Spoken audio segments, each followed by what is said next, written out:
Subscribe करें आपकी आवाज़ लाइव चैनल को और बेल आइकॉन दबाना बिल्कुल भी ना भूलें ताकि हमारी न्यूज़ अपडेट सबसे पहले आपको मिले। अमेरिका और यूरोपीय देशों में कई बच्चों की जान ले चुकी एक रहस्यमय बीमारी भारत तक पहुंच गई है। कोरोना वायरस से जुड़ी बताई जा रही इस दुर्लभ बीमारी के लक्षण चेन्नई में एक 8 साल के बच्चे में देखे गए। विश्व स्वास्थ्य संगठन WHO ने इसे लेकर अलर्ट जारी किया है। डॉक्टरों ने बताया है कि इस बीमारी की वजह से बच्चे के पूरे शरीर में सूजन आ गई और शरीर पर लाल चकत्ते पड़ गए। कोरोना वायरस जैसे लक्षण भी दिख रहे थे। इसके बाद उसे चेन्नई के कांची कामकोटी चाइल्ड ट्रस्ट अस्पताल में ICU में भर्ती कराना पड़ा। हालांकि अब वो बच्चा पूरी तरह से स्वस्थ हो चुका है। इस बीमारी से शरीर में मल्टी सिस्टम इन्फ्लेमेटरी सिंड्रोम यानी जहरीले तत्व पैदा होने लगते हैं और पूरे शरीर में फैल जाते हैं।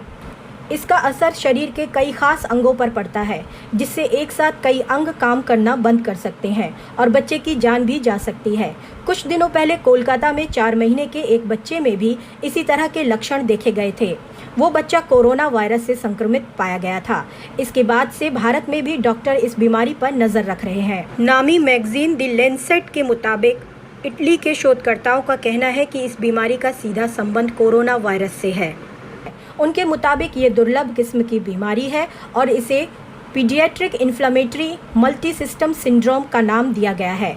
उत्तरी इटली के जिन इलाकों में कोरोना वायरस के मामले ज़्यादा सामने आए थे, वहां पिछले 2 महीने में इससे बच्चों के बीमार पड़ने की दर 30 गुना ज़्यादा पाई गई है।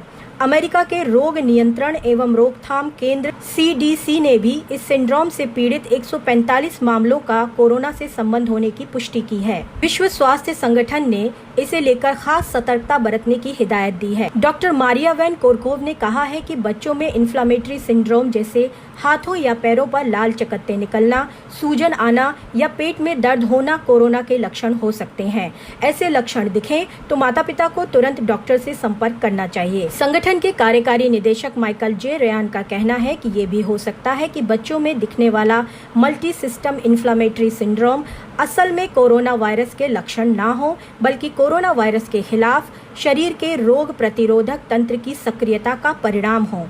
उन्होंने कहा कि इसलिए अभी इस पर और जांच होना जरूरी है। इस बीमारी के लक्षणों में बच्चों को 5 या उससे ज्यादा दिनों तक तेज बुखार रहता है, पेट में तेज दर्द और उल्टी या डायरिया की समस्या होती है, आंखें लाल हो जाती हैं और उनमें दर्द होता है। बच्चों के होंठ या जीभ पर लाल दाने भी आ सकते हैं। बच्चों के शरीर पर लाल चकत्ते पड़ जाते हैं। त्वचा का रंग बदलकर पीला, खुरदुरा या नीला हो सकता है। कुछ भी खाने पीने में तकलीफ होती है, सांस लेने में तकलीफ होती है या फिर सांसें तेज चलने लगती हैं। सीने में दर्द होता है या फिर दिल बहुत जोर से धड़कता है। भ्रम हो जाना, चिड़चिड़ापन या सुस्ती महसूस होती है। हाथों और पैरों में सूजन आ जाती है और वो लाल पड़ जाते हैं। गर्दन में सूजन आ जाना भी इसका एक खास लक्षण है। 5 साल से कम उम्र के बच्चों में इसका असर ज्यादा देखा जाता है। नसों में सूजन आ जाने से दिल को नुकसान होने की संभावना बनी रहती है।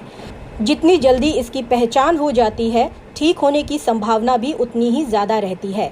ये कावासाकी बीमारी की तरह है, लेकिन इसका इलाज बिल्कुल अलग तरह से होता है। इस सिंड्रोम की चपेट में आने वाले बच्चों का कोरोना संक्रमित हो जाना संभव है।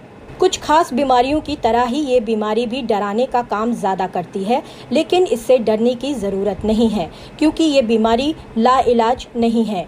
जर्नल ऑफ इंडियन पीडियाट्रिक में प्रकाशित रिपोर्ट के मुताबिक चेन्नई के इस बच्चे में toxic shock syndrome, corona virus, pneumonia और कावासाकी बीमारी के लक्षण एक साथ मिले थे, लेकिन 2 खास दवाएं देने के बाद वो बच्चा अब पूरी तरह से स्वस्थ हो गया है।